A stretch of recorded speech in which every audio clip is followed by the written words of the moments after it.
এখন বিয়ের সিজন হওয়ায় কাজের চাপটা একটু বেশি, তাই রেগুলার বেসিসে ভিডিও আপলোড করতে পারছি না। তাই কাজের ফাঁকে একটু একটু করে দুপুরের সময় বের করে প্রায় 3 দিন ধরে এই কাজটা আমি কমপ্লিট করেছি। আর এই ব্যাগটা আমি অনলাইন থেকেই কিনেছিলাম।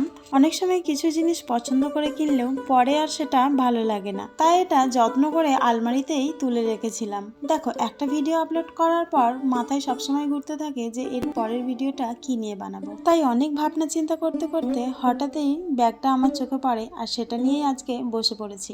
আর সবার প্রথমেই যেটা করেছি সেটা হচ্ছে ব্যাগের কালারটাই পুরো চেঞ্জ করে দিয়েছি, পুরো ব্ল্যাক করে দিয়েছি, আর তার উপরে কিছু ফুলও আমি এঁকে নিচ্ছি। শেষ পর্যন্ত রেজাল্ট কেমন আসবে সেটা কিন্তু আমি এখনো জানি। আগে আমি অনেক ভিডিওতেই বলেছি যে আমি ভাবি এক আর হয়ে যায় আর এক। আর এই দেখো, ব্যাগটা কিন্তু আমি কমপ্লিট করে ফেলেছি।